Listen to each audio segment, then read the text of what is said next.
Hey everyone, I'm Jonathan Rabb, the founder of Yardcon, and today we've got an exciting exclusive Yardcon opportunity for HBCU students to interview NBA superstar Chris Paul. Chris, how you doing today? I'm all right, John. How about you?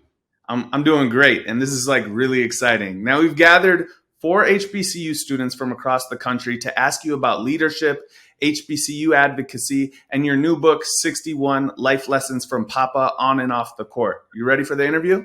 I'm ready. Let's do it. All right, so first up, we have Joy Shipman from Winston-Salem State University, who's studying sports management.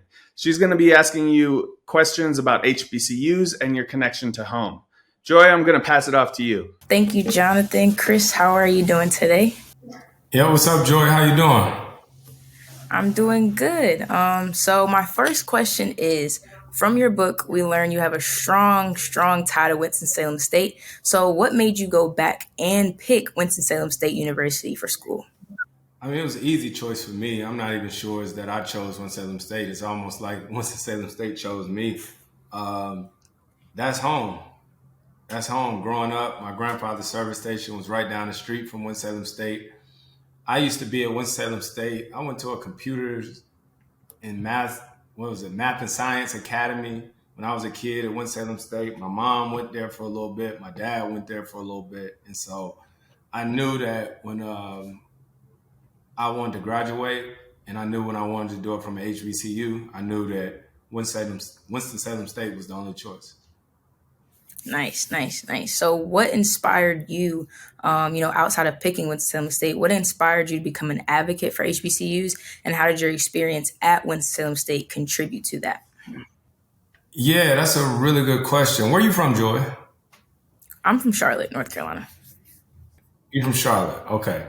So for me, being born and raised in Winston-Salem, and you probably too from Charlotte, you've been exposed to HBCUs your whole life, right? So for me, I was always around A&T, Winston-Salem State, Central, Livingstone, all these different HBCUs.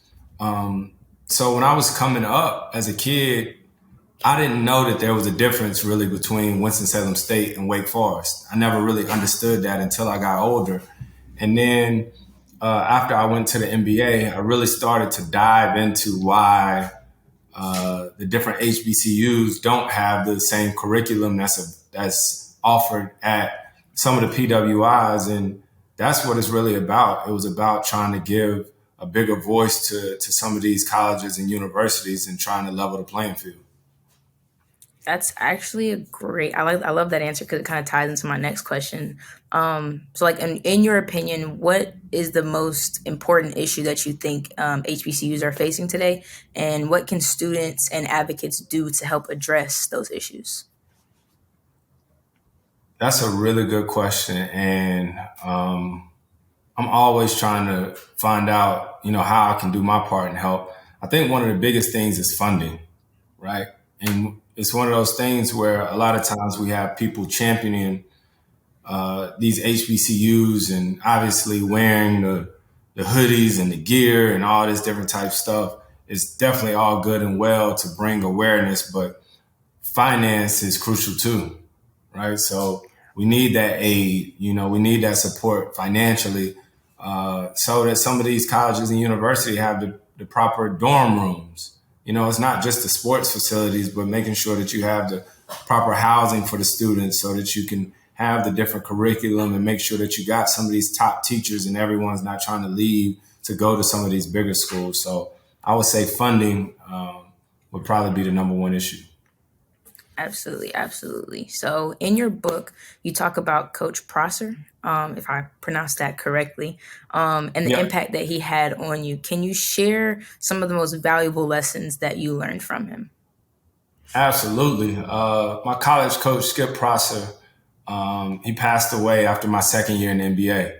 It was one of the toughest things I dealt with because when you're growing up and you're being coached all the time, you can have all these different coaches, right? My dad coached me. I had all different types of coaches, but my college coach was a little different.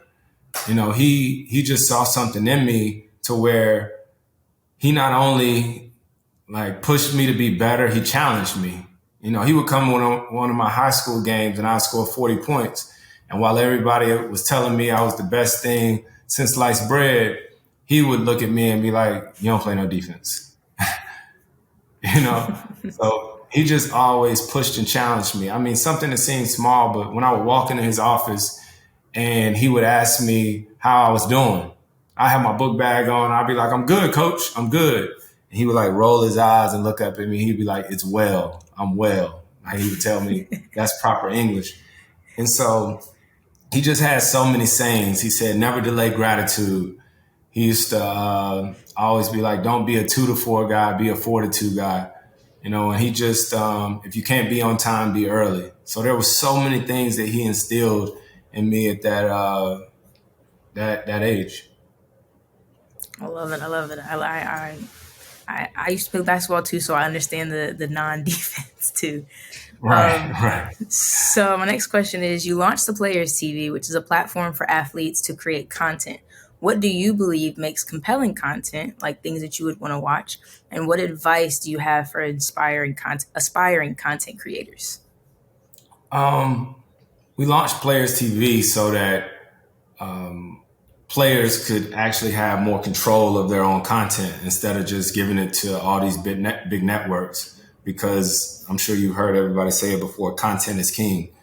I think content that I'm always interested in, especially in being a professional athlete, is seeing why guys are the way that they are, right? Like we get a chance to see a guy perform in a game for this hour and a half, 2 hours. You might get to see him walking into the arena or whatnot, but I'm always interested in what is a guy doing the day before the game? What is a guy doing that morning? What does the guy's recovery look like? I think that's the thing that people always want to see, is the behind the scenes, different type of action, the things that everybody don't necessarily know. Everybody knows how well you play when you show up, but I think it's always cool to see the preparation that goes into it. I love it. So my last question is, what advice would you give college students and early professionals who want to become more involved in advocating for HBCUs and supporting these institutions? Yeah, that's a really good question. My biggest advice would be to dive in, be proactive, right? And when I say be proactive, everything that's going on here at Yardcon, you know what I mean? This is amazing, right? I look at Watch the Yard all the time. I follow all the different HBCU Instagram pages and whatnot. And I think sometimes you just got to ask. You got to ask. You got to reach out to some of these people who are really out here growing and doing the work, and see how can you help.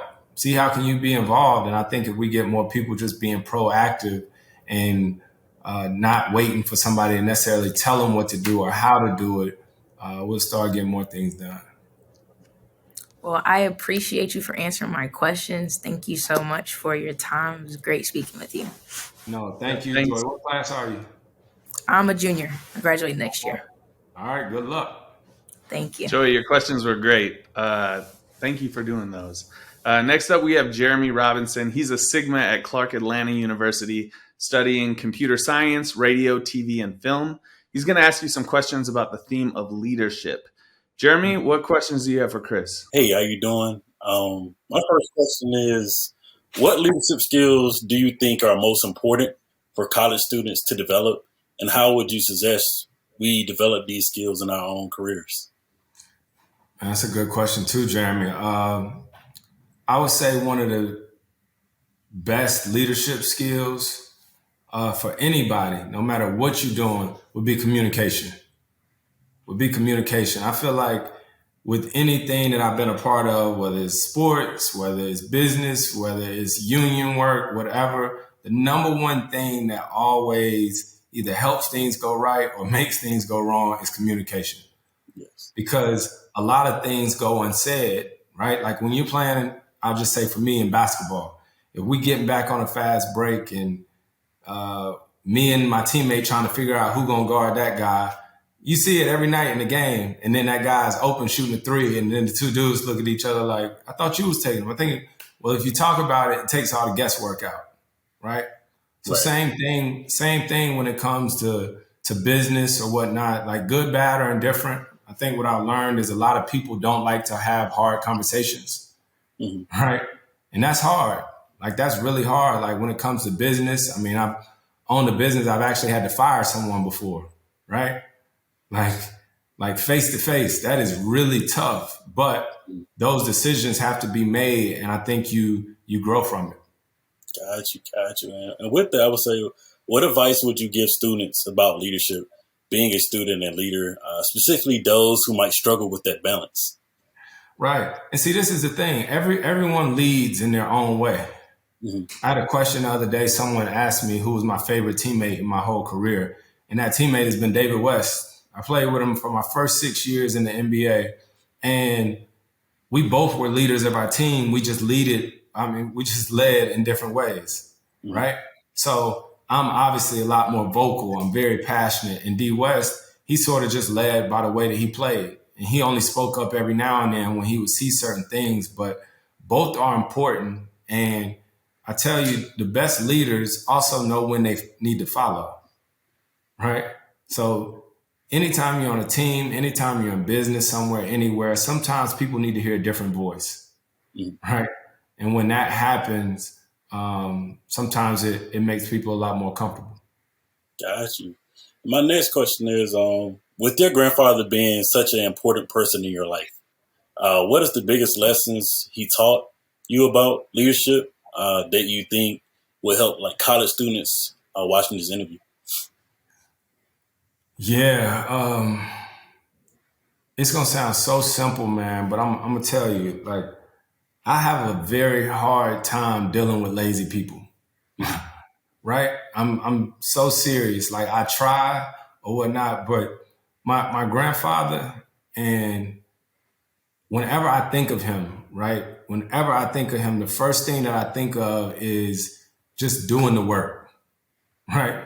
Just doing the work, whatever it is, right? If somebody tell me I gotta achieve this, then I'll be like, okay, what I need to do to achieve that, right? Just show me what it is. I'm gonna do the work. And so I think that's the thing that I would tell college students is that we all have to find discipline in different ways, whatever it is, whoever you are. And, you know, if you can lock in, right? If you really think of your goals right now, and you start thinking, what might I have to cut back on in order to achieve that?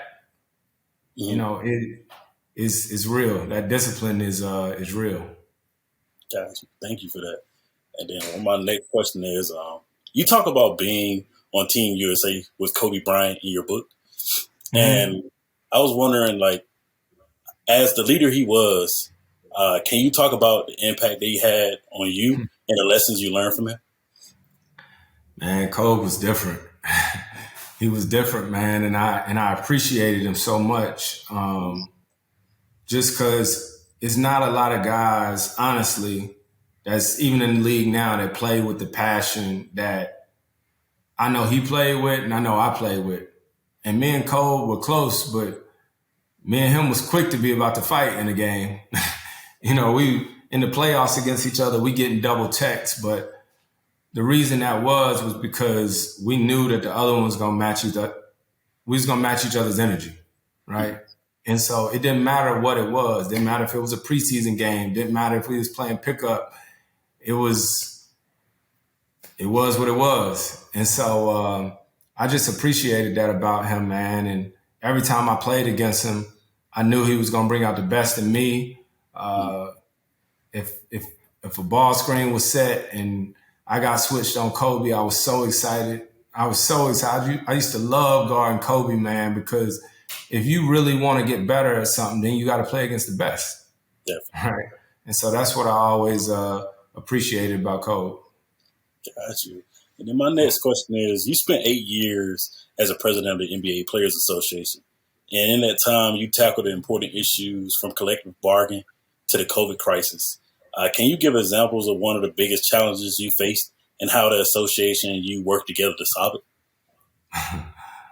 One of the biggest challenges was trying to get some of the guys to understand why we needed to go play.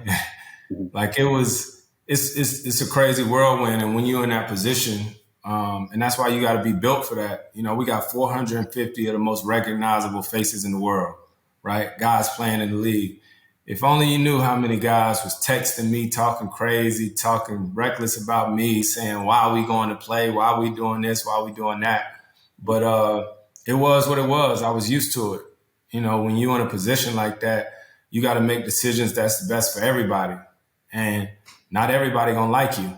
I think that's the biggest thing going back to leadership when you talk about somebody. Like when you're a leader, you can't worry about being liked. You cannot worry about being liked, because if you're doing that, then if everybody like you, you might not be doing something right. But some of the decisions that we had to make that was really tough was to shut down and not play after Jacob Blake's shooting, which was tough for everybody to deal with. But we needed to shut down. We needed to talk. We all were away from our families, and we wanted to have face-to-face conversations about how we were feeling in that time. So that was a big part of that bubble. Gotcha, man. My last question is, we're all leaders in student groups. What leadership advice would you give student group leaders who want to make a positive impact in their campuses and also in their communities? I think that goes back to the communication aspect, right? Depending on who your school leaders are, who your community leaders are, is reach out to them. I think this is what's crazy too, is those community leaders, right? Whereas, you know, I'm sure they busy, whatever, whether it be the mayor and all that stuff of a town, a city or whatnot. If you reach out to them, I'm sure they'd be so surprised that somebody actually reached out to them, especially a student, you know, trying to be proactive in doing the work, you know? And I think sometimes I say this all the time, some of the most like famous, busy people in the world, nobody ever texts them or hit them up because they feel like they're too busy. Whereas a lot of times, if everybody feels like that, then you just literally sitting around like, damn, don't nobody check on me. Right. You know what I mean? So in that aspect of it, I would say just continue to communicate, figure out what's most important in your school, in your community, and then work that way. All right. Well, thank you, man. Thank you so much. No problem, Jeremy. Appreciate you. Jeremy, you did great with those questions. Next up, we have Robert Tucker. He's an Omega from FAMU who's studying broadcast journalism. Robert is going to ask you questions about the theme of perseverance. So, Robert, take it away. What up, Robert? What's going on, CP3? How you doing? No, I'm not going to do that today, man. I'm not going to do it today. How you doing? I'm well, man. That's good. That's good. I just have a few questions for you, man. I just know a lot of times within life, you know, we face trials and error, especially as college students. So how you feel like college students can develop resilience and persevere through challenges and setbacks? Yeah, man. Shoot, I had mine. I had mine in high school, and then even in college. My freshman year, my grades were pretty good, but it was different. You know, when you get to college, for me, it was the first time I didn't have a curfew. You know what I mean? Absolutely. So it's one of those things where now you're on your own. You like, man, I'm free. I got all this freedom, but you still got to have that discipline and lock in. You know what I mean? Ain't nobody saying don't enjoy yourself. You know what I mean? Go out, do what you got to do. But college was one of the first times I really started to feel somewhat like an adult. You know what I mean? Because you got to manage your money as far as eating, what you're going to eat. You got to manage your time. And that's the biggest thing that I would tell people is to learn how to manage your time, right? Because you got class, you got this, you got that. Something popping off you. It's hard to go to sleep when you're in college. You know what I mean? But regardless, whatever it is, man, just always understand that you can bounce back. You know, you can bounce back. That is so true. So that leads up to my next question. So what advice do you feel like you can give someone who is having struggles of staying motivated and focused on their academic pursuits? Yeah, man, motivation. I think the biggest advice I would give to somebody is to try to figure out their why, right? And I know that probably sounds generic or like simple or whatnot, but when you can figure out your why, it sort of gives you purpose. And you also got to understand that can change, right? That can change. Like when I was in high school, I just wanted a full scholarship. I wanted to go play college basketball and I wanted a full scholarship. And the why was because I knew my parents couldn't afford it, right? So my why was like, I want to go to college, but I want to make sure my parents don't have to pay for it. Then I got into college and started working and getting better. And it was like, man, my why, I want to get to the NBA, you know? And then it's constantly changed over my career, right? Then when I got married, then I had a why because I wanted to have a long career. Then I had kids. Then that's when my motivation really started changing because it's like, man, I'm providing for me and my family. And then as my kids got older, it was like, I don't want them to think they daddy's sorry. You know what I mean? So that was motivation enough too. You know what I mean? I want my son to at least be able, and my daughter to walk around and at least be like, dang, my daddy can hoop. And so it's constantly changing. And so when you can figure out what your why is, right? And then you can do little checkpoints because it's crazy. We all sort of work better when we got deadlines or when we got little marks that we want to achieve. You know what I mean? So True. So setting goals, I think, always helps too. Okay, so when it comes to goals, we usually learn that there's a lot of setbacks, but lessons. So what lessons have you learned from dealing with setbacks when it comes to failures in your own, on the court and off the court, when it comes to academically as well? Yeah, all types of them. One of the first setbacks was my grandfather being murdered when I was 17. And that was tough. I lost my grandmother when I was 7 to lung cancer. But then at 17, when my grandfather was murdered by 7 teenagers, that's not something you ever expect. And especially that was the day after I signed my letter of intent to go to Wake Forest. And so I was together with my granddad that night. The very next day he got murdered, right? So I could have, been mad as I was and been like, man, I ain't gonna hoop no more. Whatever, I ain't gonna do this, right? But once again, perseverance. So it's always going to be setbacks. But one thing that I've always tried to do over my entire career is to not let them setbacks define me, right? From injuries that I had. I got injured in the game that if I don't get hurt, I think we go to the finals and win when I played in Houston. I got hurt, right? It's one of the toughest things I've been through. But that injury, had that not happened, I don't think I'm still playing in the league now. So through all the different heartaches and heartbreaks and injuries or whatnot, I tend to learn from them and try to get better from it. So with all these trials in your life, how do you maintain like a positive attitude and outlook, even when facing with adversity? Well, and how has it helped you in your career as well? Yeah, you know what? How do I do it? By knowing how blessed I am. Like better than blessed. Like, you know what I'm saying? Like, it's so many people out here that's got real issues that's going on. And like I say, my family, we got our ups and our downs and things that we trying to overcome or whatnot. But listen, I'm blessed. I'm blessed. I got 2 beautiful kids, an amazing wife. I get a chance to play basketball every day and say that's my way of life. Right? Yes, That's wild. That's wild. I've been hooping since I was 5 years old. I'll be 38 in a couple weeks. So realizing how truly blessed I am to be able to do what I do. So I get mad just like anybody at times, but sometimes I have to put it in perspective and just sit back and think about how blessed I am. Speaking of perspective, we know that you are a founder and you have invested in many companies. So how do you go about determining, which opportunities make the most sense of you? How hands-on do you like to be? And which brand or product has been most rewarding for you? It's funny because it changes. It's changed over my career. When I was younger, it was just a bunch of sort of brand endorsement deals. But as I've gotten older, I've definitely invested in things culturally, HBCUs and all that stuff, but also things in the health and wellness space. I'm always trying to figure out how I can be healthier, how my family can be healthier. Because at the end of the day, right, you can have all the money, all this different type stuff, but the one thing you can't put a price on is health, right? So trying to make sure that my family understands that, making sure that I want my parents to be here as long as physically possible, right? And everybody around me. So I'm always listening and trying to do research and find out different ways to be better in that aspect. Some of the some of the partnerships or investments that have really worked out pretty well for me. One of them would probably be Beyond Meat. Beyond Meat was a cool investment with the founder Ethan Brown, and that was something that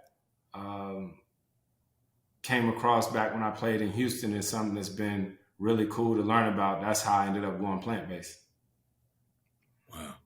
So this leads into my last question. You mentioned that you look into a health and a wellness resource. So I understand that you're an advocate for mental health awareness and resources, and you have been very open about your personal experience when it comes to stress, anxiety, and so much more.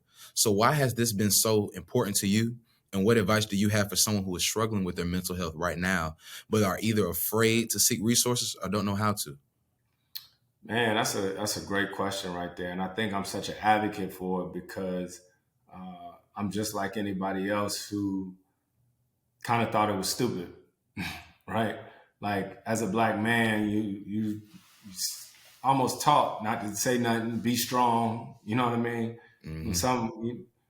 When something hurt or something happened, you know, you get hit in the chest, be like, "What you crying for?" You know, you're not supposed to really feel much emotion. And then I started to think about how tough life is at times, and then I started thinking about the social media aspect of it. And I think I speak up on it so much now too, because I am a parent. I have kids. I have a 13-year-old son and a 10-year-old daughter, and it's crazy. It's a different world out there now. And so my advice to people who have a hard time with mental health or whatnot is, first and foremost, I mean, hopefully you're good with your family, but if you can, get your family around you and people who care about you the most. Excuse me. And I think one of the biggest things would be limit your social media time. Limit your social media time and just really like be present.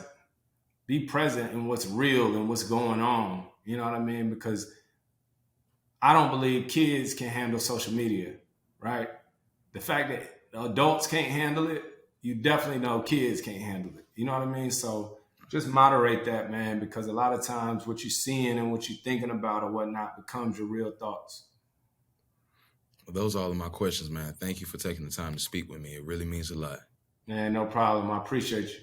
Yes, sir. Thanks, Robert. Those were amazing questions. I actually have a question for you, Chris. Like, do you read the comments under your posts personally, or are you one of those people that's just like, no way? Yeah, I can't. Yeah. You know, and I watch movies and stuff like that, and went through some stuff with me and my wife went through some stuff with my kids as far as they have a phone, right? And I don't know how old you are, Jonathan, or whatnot, Yeah. but like when we were kids, we didn't have phones like that all the time. Right? So I always use this analogy when we were growing up. Like if you liked a girl and she didn't like you back, you dealt with it at school and you didn't have to deal with it until you got to school the next day. 100%. Now these kids, right, because they're group chats. There's group chats with all 30 kids that's in the class or whatnot. So our kids now are dealing with things all day, right? And so when you get home from school, you know, you ask your kid how was school, what they gonna say? They're gonna say it was cool. Yeah. They're gonna say it was good.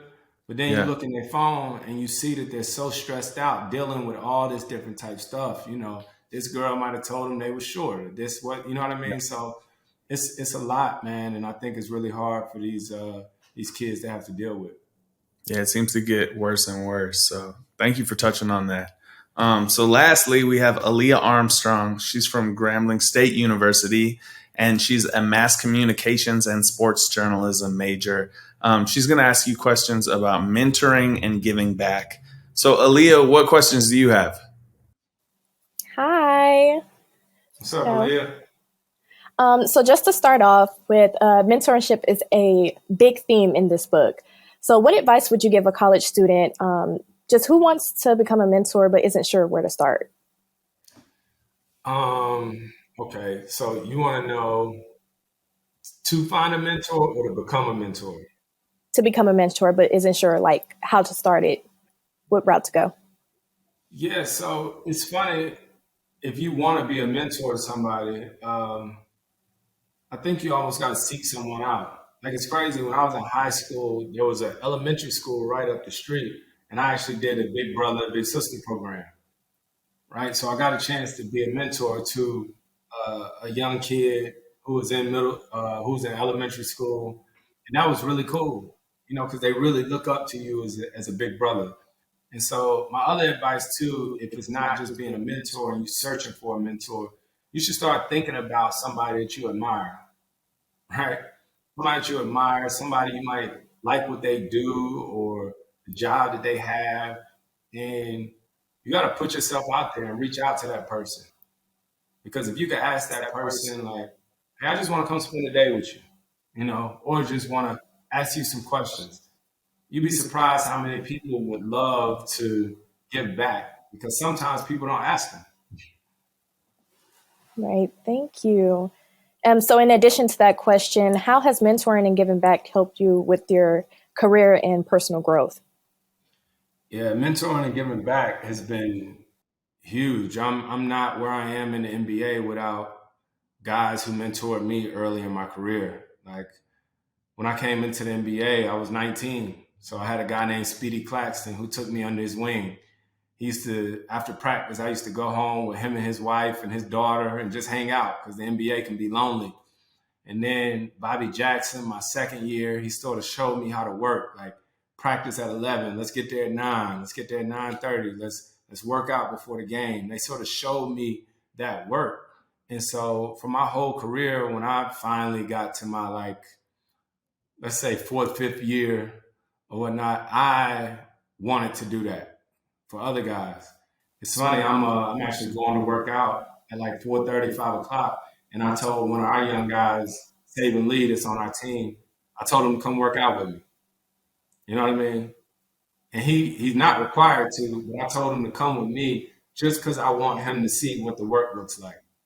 Right. And so if he can take anything from seeing that we was at the gym earlier, everybody usually just chill for the rest of the day, but I'm going back to lift and train or whatnot. I hope he can pass that along to somebody else. Perfect. And it's great that you brought that up, because my next question is, how can early professionals effectively balance their work responsibilities with their desire to give back to their communities? Yeah. Some of this stuff I'm trying to figure out too, but I can give you my advice as best as I can. It's tough, right? Balance, because you gotta work, right? You have to work, and then you want to give back and try to make an impact. I think the importance of community, right, and talking to other people, and I think it's hard when you try to give back by yourself, right? I've learned, and this is something else to tell you guys about. We have a thing called the Social Change Fund that was started by myself, Carmelo Anthony, and Dwayne Wade. And what we learned was that for years we had been doing so much on our own, right? I had my own foundation, philanthropy, and things that I was doing. D Wade doing the same, and same with Melo. But during the quarantine time, we decided to put this Social Change Fund together because we realized we're stronger together. And we go out and we find other athletes or entertainers or people who want to be a part of it and give back. And we just try to do as much as we can together. Great. I love that. I really appreciate it, especially coming from, an HBCU for sure. No doubt. What are your views on the NIL, policy, and what advice would you give to anyone who is in a position to build a personal brand? Yeah, the NIL stuff is so tricky. It's so tricky, which, we've all been screaming like college athletes need to be paid. We've been screaming that for years. It's so tough, because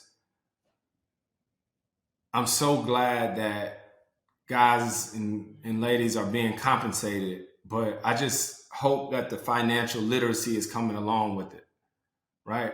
That's one of the biggest things that we talk about all the time is a bunch of athletes in the NBA, you get drafted at 19, 20 years old, and you come into this money, but nobody has taught you anything about it, right?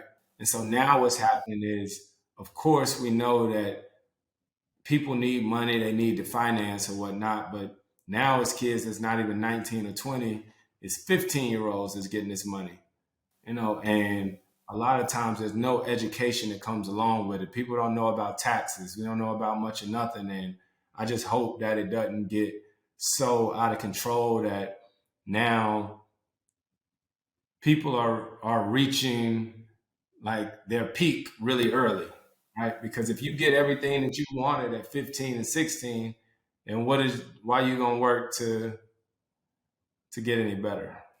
Right. Yes.